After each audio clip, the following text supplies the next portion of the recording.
존경하는 국민 여러분, 박병석 국회의장과 선배 동료 의원 여러분, 그리고 김부겸 국무총리를 비롯한 국무위원 여러분, 국민의힘 국민통합위원장을 맡고 있는 정운천 의원입니다. 오늘 저는 극단의 분열로 치닫고 있는 대한민국의 현실을 진단해보고 국민통합 방안이 무엇인지 토론해 보고자 합니다. 총리님 나와주십시오.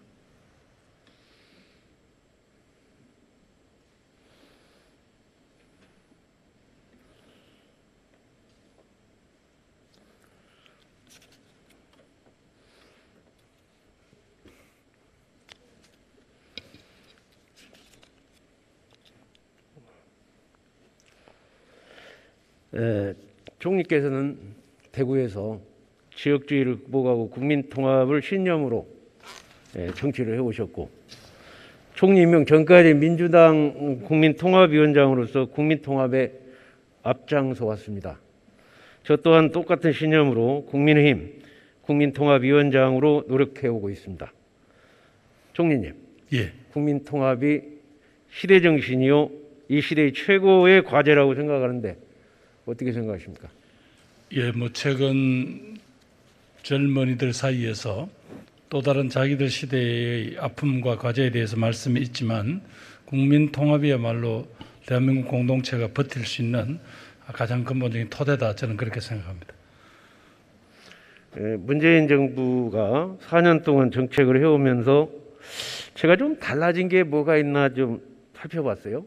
그랬더니 문재인 정부 4년 동안 친중 친북 정책을 위해 우리나라의 안전판인 한미동맹을 약화시키고 있어 많은 국민들이 우려를 했는데, 이번 5월 20일 바이든 대통령과 한미 공동선언을 통해서 그 우려를 불식시키고 한미동맹을 제자리로 돌려놓은 것에 대해서 긍정적으로 평가하고 싶습니다. 화면을 좀 봐주십시오. 문재인 대통령께서 4년 전 취임사에서 이렇게 말했습니다. 지금 제 머리에는 통합과 공존의 새로운 세상을 열어갈 청사진으로 가득 차 있습니다. 오늘 저는 국민 모두의 대통령이 되겠습니다. 분열과 갈등의 정치도 바꾸겠습니다. 보수와 진보의 갈등은 끝나야 합니다. 야당은 국정 운영의 동반자입니다. 2017년 5월 10일은 진정한 국민 통합이 시작된 날로 역사에 기록될 것입니다. 정말 4년 동안 이렇게 실천했으면 이 나라가 얼마나 좋아졌겠습니까? 총리님, 취임사에서 약속한 내용이 얼마나 실천되었다고 생각하십니까? 많이 노력을 했습니다만 국민들 기대 수준만큼 다다르지 못했지 않냐는 의원님의 비판을 충분히 알겠습니다. 정말 문재인 대통령이 취임사를 통해 국민 통합을 최우선 가치로 약속했지만 국민들은 갈갈이 찢어놓은 갈라치기로 갈등을 조작하는 갈갈이 정부가 되고 말았습니다. 왜 갈갈이 정부인지 국민 분열시킨 사례를 몇 가지 말씀드리겠습니다. 화면을 봐주십시오. 서민들을 위한 경제정책으로 소득주도 성장을 내세웠지만 성장은커녕 소득 양극화만 심화시켰습니다. 중소자영업자들이 거리로 내몰리고 있고 청년들에게 좋은 일자리는 하늘이 별따기가 돼 있고 알바 자리조차 구하기 어려운 지경에 이르렀습니다. 이렇게 해놓고도 정책도 바꾸지 않고 책임지는 사람도 없습니다. 모든 책임을 다 문재인 대통령이 짊어지고 가리는 것인지 그렇게밖에 볼 수 없는데, 총리님 어떻게 생각하십니까? 의원님이 기대하시는 만큼 정부 정책이 그렇게 국민들의 삶을 윤택하게 못했지 않냐는 비판은 받아들인다 하더라도 세상에 어떤 정부가 국민을 일부러 찢어놓고 갈라놓아서 그럼 뭘 얻고자 그렇게 하겠습니까? 의원님, 저희들이 좀 부족하다고 비판하시는 건 좋습니다만 저희가 국민을 일부러 가르고 갈등시켜서 어떤 무슨 정치적인 저희들 입장을 강화했다 이런 건 조금 지나친 판단인가 표현인가 싶습니다. 제가 보기에는 대통령이나 정부나 그렇게 취임사에서 약속해놓고 실천하는 모습을 좀 국민들한테 보여줘야 할 거 아닙니까? 그런데 안 보이는 거예요. 아무리 제가 봐도. 지금 총리님이나 저나 국민통합으로 해서 10년 동안 그거를 신념으로 해오고 있기 때문에 제 눈으로는 보이는 거고 총리님도 보일 겁니다. 다음 보십시다. 조국 민정수석을 법무장관 후보자로 내정하면서 대한민국은 둘로 갈라져 버렸습니다. 조국 퇴진 광화문 집회와 조국 수호 서초동 집회로 갈라치기 해놓고 아무도 또 책임지는 사람이 없습니다. 이것도 총리님 어떻게 생각하세요? 지난번 제 청문회 과정도 말씀드렸습니다만은 조국 전 장관에 대한 여러 가지 국민적 기대 거기에 못 미친 부분이 있어서 실망을 했다 이런 비판은 알겠습니다만 그것도 또 사실은 정부나 정권이 의도적으로 이렇게 갈라서 갈등을 조장한 건 아니지 않습니까? 의원님도 그 진행 과정은 의원님도 잘 아시다 믿습니다. 그러니까 그렇게 되면 어떻게든 대통령이 노력을 해야 되고 정부가 노력을 해야 되는데 오히려 조장하는 것 같이 보여요. 오히려. 자, 다음에 정부 여당은 고고 평준화를 외치며 2025년 자사고와 특목고를 전부 폐지하기로 결정했습니다. 아마 총리님 자녀도 외국어고를 나왔던 걸로 아시는데 정말 2025년에 모든 자사고와 특목고를 일반고로 전환시키는 것에 대해 총리님도 같은 생각이십니까? 일단은 저희가 봤을 때 우선 제일 중요한 것은 우리 다음을 살아갈 우리 아이들이 그래도 정말로 이 보편적인 교육 지원을 받을 수 있는 그런 권리는 있는 거다. 그런데 원래 이 자사고들이 원래의 취지와 달리 이건 사실상 조금 입시에 있어서 유리한 어떤 고지를 선점하는 그런 역할밖에 못하고 있는 거 아니냐. 그래서 원래 이 학교를 설립할 때 여러 가지 교육당국에 제출했던 여러 가지 그런 커리큘럼이라든가 이런 데 있어서 분명히 약속을 어긴 부분이 있습니다. 그래서 이 부분에 대해서 2025년까지 시행령을 고쳐서 이 부분을 다시 보편 일반 고등학교하고 똑같은 어떤 방식으로 학생을 선발하고 이런 것들을 지금 요구하는 건데요. 의원님께서 말씀하신 대로 지금 일부 절차적인 문제가 있다라고 해서 지금 교육청이 패소를 하고 있습니다만 그렇다고 해서 이 문제의식 이렇게 좀 편법적으로 운영되고 있는 이 자사고 문제를 그냥 두고는 고교육 정상화에는 여러 가지 다다를 길이 멀다 이런 안타까움이 있습니다. 형님, 제가 작년에 상산고를 살리는데 국회의원 151명 동의를 받았거든요. 대한민국의 최고의 학교가 상산고등학교 가서 보십시오. 저희가 거기 가서 보면 정말로 그 상산고등학교 이사장인 홍성대 선생이 1,000억을 투자해서 정말 목표대로 많이 하고 있는 모습들을 다 볼 수 있는데 그런 걸 개선을 해야지 아예 없애버린다는 것이 말이 되겠습니까? 이 부분은 교육 철학이나 이런 부분이 또 부딪히는 부분도 있고 또 우리 아이들의 교육 수준을 높이는 것과 또 영재 교육 부분을 어떻게 조화로울 것인가 이런 문제하고 연관이 되니까요. 특히 아까 상산고 문제는 저도 잘 알고 있습니다. 그래서 이 문제에 대해서는 지금 현재 정부가 내건 여러 가지 어떤 교육 프로그램하고 또 의원님들께서 주장하시는 그런 여러 가지 고려하고 해야 될 부분들에 대해서 아직까지 토론하는 과정이 남아 있다고 생각합니다. 예. 지금 그러나 우리가 2025년까지 지금 그동안 조금 운영에 있어서 약속을 지키지 않은 자사고를 다시 보통 일반 고등학교로 돌린다라는 그거는 변함이 없습니다. 다음으로 인천국제공항공사 보안검색요원이 정규직 전환 때 채용 절차의 불공정성에 청년들이 절망했습니다. 서울교통공사 친인척 특혜 채용, 기간제 교사 정규직화 등 불공정을 통해 분열만 양산했습니다. 부동산 문제는 말할 것도 없습니다. LH 사태가 불거지면서 정당한 절차 없이 정보를 도둑질해서 재산을 불리는 모습에 국민들은 좌절했습니다. 정부 여당에서 일방적으로 통과시킨 임대차 3법은 사이좋았던 임대인과 임차인을 적으로 만들었습니다. 이렇게 국민을 분열시키고 갈라치게 하는 사례는 수를 셀 수 없는데 대통령께서 국민 통합을 위해서 정말 어떤 노력을 했는지 보이지가 않아요. 총리께서 국민 통합의 신념을 갖고 있기 때문에 제가 이런 질문을 하는 거예요.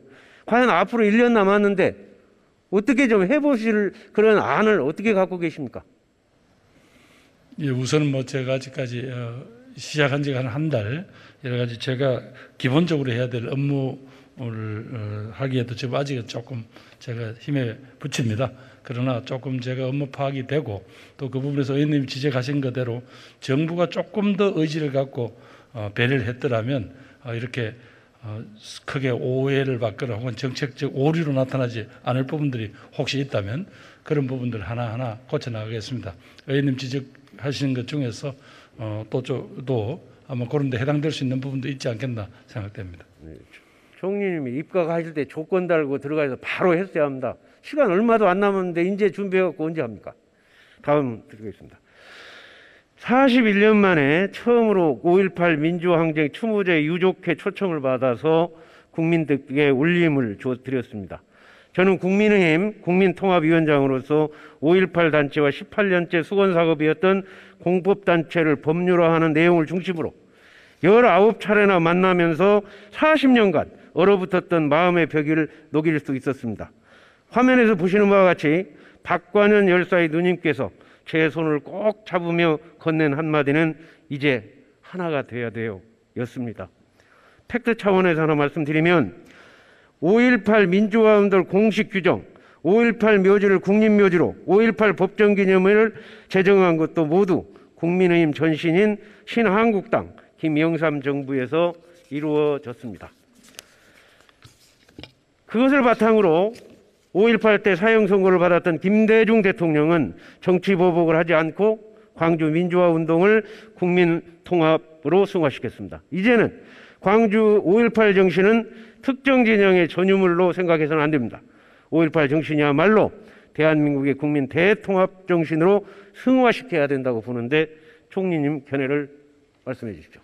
예, 바로 이 광주의 아픔을 우리 민족의 어떤 아픔으로 또 그래서 우리는 반드시 치유해야 될 것으로 믿고 혼신의 힘을 다하셨던 의원님의 그 눈물을 기억하고 있습니다. 그러니까 감사드리고 또 아까 의원님께서 말씀하신 대로 5.18을 국가기념일로 정하고 또 5.18을 국립묘지를 만들고 하는 그런 것은 여야를 현재 여야를 떠나서 쭉 이루어졌던 일입니다. 의원님께서 말씀하시는 대로 5.18이라는 우리들의 역사의 상처를 우리가 그렇게 국민 모두가 함께 해야 될 그런 가치로 그런 또 민주주의에 대한 소중한 우리들의 발자취로 이렇게 만들어가는 것은 우리 정치인들 또 행정하는 저희들 모두 다 책임이라고 생각하고 이 점에 있어서는 의원님께서 그동안 하신 노력에 대해서 다시 한번 깊이 감사드립니다. 굉장히 이건 잘 통하네요, 총리. 예, 자, 총리님. 지금 현재 우리 대한민국의 전직 대통령이 감옥에 있습니다. 그렇죠? 감옥에 넣어놓고 어떻게 국민통합이 되겠습니까? 아니, 오랜 정치적 핍박을 받았던 김대중 대통령도, 외국으로 보면 넬슨 만델라 대통령도 승리 후에 정치 보복하지 않았습니다. 바로 DJ 정신이 용서와 화해 정신 아닙니까? 노무현 대통령도 국민통합과 지역주의 극복을 위해서 종로를 버리고 정치적 사지였던 부산을 출마해서 바보 노무현이란 별명도 얻었습니다. 문재인 대통령, 이 김대중, 노무현 대통령이 국민통합 정신을 이어받지 못하고 이대로 가면 취임사 때 약속은 국민을 기만한 것이 되고 국민 분열로 나라를 망가뜨린 대통령이 될 수밖에 없습니다. 두 전직 대통령의 국민통합을 위해서 무슨 대안이라도 생각해 본 적 있습니까? 여기는 뭐 이 문제가 대두될 때마다 몇 차례 말씀드린 겁니다만은 현재 무슨 사법적 절차가 끝난 상태에서 현재 그분들이 감옥에서 풀려날 수 있는 방법은 현재로서는 대통령의 사면밖에 없습니다. 그러나 아시겠습니다만은 이제는 옛날처럼 대통령이 그냥 일방적으로 뭐 사면을 결정하거나 이러기는 여러 가지 어렵지 않습니까? 저도 국민들이 그런 정도의 어떤 좀 납득할 만한 혹은 어느 정도 동의할 만한 그런 사정이 좀 있어야 될 거 아닌가 싶은데 그럼에도 불구하고 대한민국을 책임졌던 전직 두 대통령께서 영의 몸이 되어 있다 하는 것 자체가 우리 공동체에서는 아주 안타까운 일입니다. 이 문제에 대해서도 참 대통령께서도 여러 가지 마음에 여러 가지 어려움이 있다는 말씀을 지난번에 하신 걸로 알고 있습니다. 왜냐하면 이 문제는 조금 더 지켜봐 주시는 게 어떨까 싶습니다. 아니, 주님 그렇게 쫙 하지 말고 좀 확실한 답 좀 주십시오. 그거야 아까 말씀드린 의원님 말씀하신 대로 사면이야말로 여러 가지를 다 고려해야 될 대통령께서 고민해야 될 그런 고유 권한인데 그 총리가 뭐 거기에 대해서 어떻게 말씀을 드릴 수 있겠습니까? 제가 대정부 질문을 준비하는 중에 문재인 대통령이 심의를 기울여 영입한 문재인 퀴즈 민주당 양양자 의원님께서 저와 책을 보내왔더라고요. 이거 내 책을 그래서 봤어요. 이게 뭐냐면 보셨습니까? 혹시 과학기술 뭐 패권 국가. 그런 책을 내셨다는 게 언론에 보도가 됐었습니다. 예. 제가 이 내용을 읽어보면서 야, 이 내용처럼 좀 민주당이 했으면 얼마나 좋을까 이런 생각을 해본 내용이 뭐냐면 과학기술은 여야가 없습니다. 보수 진보도 없습니다. 계층 지역 세대에 대한 차별도 없습니다. 국민 통합, 국민 번영, 개인 행복이라는 정치의 본령이 과학기술에 있다고 생각합니다. 그래서 양양자 의원은 뭐라고 말씀하셨냐. 미래의 패권 국가는 과학기술에 의해서 결정될 것이다 했는데 어때요? 공감하십니까? 예, 공감합니다. 근데 전 세계에서 우리나라가 이 과학기술 패권 국가로 가는데 최고의 기술이 한 두 가지는 저는 있다고 보는데 그게 뭐라고 생각하십니까? 글쎄 뭐 제가 짐작으로 말씀드릴 수는 없는 그 의원님 말씀해 주시면 고맙겠습니다. 예. 지금 현재 반도체 전쟁이 일어나고 있는 반도체는 우리 민간 주도로 이렇게 세계 최고가 됐고요. 정부 주도로는 원자력 발전. 이 두 가지가 세계 최고가 됐습니다. 공감하시죠? 원자력의 그러나 원자력 원천 기술까지 세계 최고다 이렇게 하지만 우리 나름대로 발전시킨 분야가 있다는 걸 알고 있습니다. 예. 반도체 전쟁이 일어나고 있다고 이 책에 써 있어요. 그럼 반도체 전쟁을 해서 최고 전방사령관이 그 기업 회장일 텐데 그 감옥에 넣어놓고 어떻게 전쟁을 합니까? 지금 전쟁이 전 세계적으로 반도체 전쟁이 일어나고 있는데. 의원님께서 말씀하신 또 그런 많은 국민들의 주장과 이런 부분들이 있었고요. 저도 경제단체하고 간담회를 할 때 그분들께서도 의원님과 같은 취지로 말씀을 하셨습니다. 그런 내용들을 좀 정리를 해서 그건 대통령께 보고를 하겠습니다. 예. 원자력 하나 다시 보십시오. 정부 주도 세계 최고의 원자력과 AR+. 노무현 정부에서 시작해서 10년 동안 2,357억 원을 투자해 개발했습니다. APR 1,400보다 용량은 7% 증가되고 공기는 5년 후에 3년으로 안전도는 10배나 올린 최고의 원천 기술이 캐비넷 속에서 잠자고 있는 거 알고 계십니까? 예, 실질적으로 지금 실증을 못 하고 있다는 건 알고 있습니다만은. 예. 지금 이번에 한미 정상회담 때 바이든 대통령이 원자력 협력 제안한 거 알고 계시죠? 네, 그렇습니다. 바로 우리가 최고의 기술을 갖고 있다는 것을 미국 대통령도 인정하는 거 아니겠습니까? 그 문제에서 정확하게 저희 미국도 자신들이 가지고 있는 여러 가지 또 기술적 노하우가 있기 때문에 반드시 이게 우리가 개발한 이 기술을 이용해서 협력을 하자는 취지인지 아니면 한국의 시공 능력하고 자신들의 손을 잡자는 건지 그 내용은 아직까지 정확하게 제가 모르고 있습니다. 이러한 세계 최고의 원천 기술을 이렇게 잠자고 있거나 사장시킨다면 아니 노무현 대통령이 하늘에서 울고 있을 거예요. 이게 좀 어떻게 역사에 죄를 짓는 거라고요. 그래서 이 부분은 4년 정도나 지났으니까 저는 원전 전환 정책 어떻게 하라고 얘기하지 않습니다. 수출은 한다면서요. 수출을 하려고 하면 아파트 팔려면 모델하우스 하나라도 지어야 하는 거 아닙니까? 수출을 한다고 하면 수출 전략지구라도 만들어서 최고의 원천 기술을 가지고 수출 전략지구라도 만들어서 수출 생태계라도 만들어 놔야 외국에서 그거를 사겠다고 하지 않겠습니까? 의원님 원전에 대한 논란이 여러 가지 그동안 우리 사회에서 많은 수출 아니 그러니까 예. 의원님 그렇다 하더라도 국내 의원님 말씀은 하나의 모델이라도 지어야 된다라고 주장하시니까 더 이상 국내에서 원전 건설 자체가 여러 가지 사회적 합의를 이루기가 어려운 것도 또 현실입니다. 특히 사용 후 재처리 문제에 대해서 아직까지 우리가 좀 뚜렷한 방식을 못 찾고 있는 것 의원님도 잘 알고 계시지 않습니까? 그래서 일단 더 이상 새 원전을 짓지 않기로 기왕에 있는 것들은 지금까지 수명 연한까지 잘 활용을 하되. 수출 얘기를 드리는 거예요. 아니 그러니까 의원님 말씀은 수출을 하기 위해서는 여기다가 모델하우스를 짓듯이 하나 수출 짓자. 전략지구라도 하나 만들어라는 얘기예요. 최고 원천 기술. 의원님 말씀 수출 전략지구에서 이런 모델이라도 만들자는 취지 아닙니까? 그럼 결국 원전을 건설하자는 말씀 아닌가 싶습니다. 저는 그렇게 아니, 그러면 수출 안 하겠다는 얘기예요, 사실. 아니면 이제 요건 좀 미국 측하고 진행되는 내용을 좀 더 지켜봐 주시면 고맙겠습니다.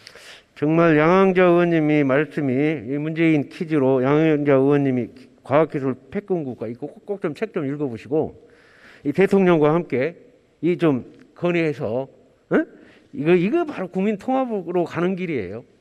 저는 그렇게 생각합니다. 꼭 한번 읽어보시고 제가 민주당 양양자 의원을 선전하고 있어요. 예, 의원님, 꼭 그 책은 꼭 읽도록 하겠습니다. 예. 자, 그다음 화면을 봐주십시오.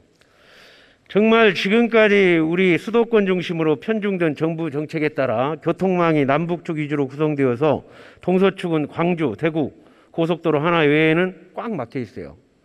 지금 영호남이 공동으로 추진한 전주 김천철도, 광주 대구 달빛 내륙철도 사업이 표류하고 있습니다. 전주 무주 대구 고속도로, 남해 여수 해저터널, 섬진강 복합형 환승공원 사업도 불투명합니다. 영호남 공동사업은 단순히 교통 인프라 구축하는 걸 넘어서 동서 화합을 통해 국민 대통합을 이루고 대한민국의 균형 발전을 이끌어갈 핵심 사업입니다. 영호남 공동사업을 조속히 추진해야 된다고 생각하는데 총리님 의견은 어떻습니까? 의원님께서 지적하신 거 이걸 다 반영하지는 못하지만 저도 의원님의 그런 취지, 동서 간에 지금보다 훨씬 더 원활한 어떤 교류가 가능하기 위한 이런 정도 인프라는 투자할 필요가 있다는 생각은 저도 의원님도 생각이 같습니다. 다만 이제 이게 워낙 엄청난 정도로 재원이 소요되는 일이라서 제가 이 자리에서 함부로 말씀드릴 수는 없고 제4차 철도 계획망을 심의할 때 이런 어떤 간절한 또 이 절박한 이런 이유에 대해서는 꼭 전달하도록 하겠습니다. 예, 들어가십시오. 예.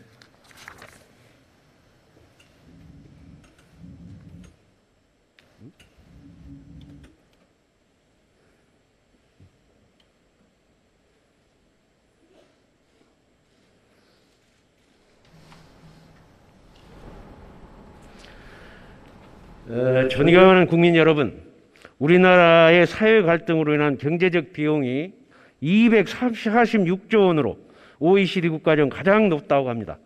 국가 예산의 절반에 가깝습니다. 오늘날의 시대 정신이자 국민 통합 없이는 대한민국은 한 발자국도 앞으로 나아갈 수 없습니다. 우리 모두 함께 국민 통합을 위해 노력합시다. 감사합니다.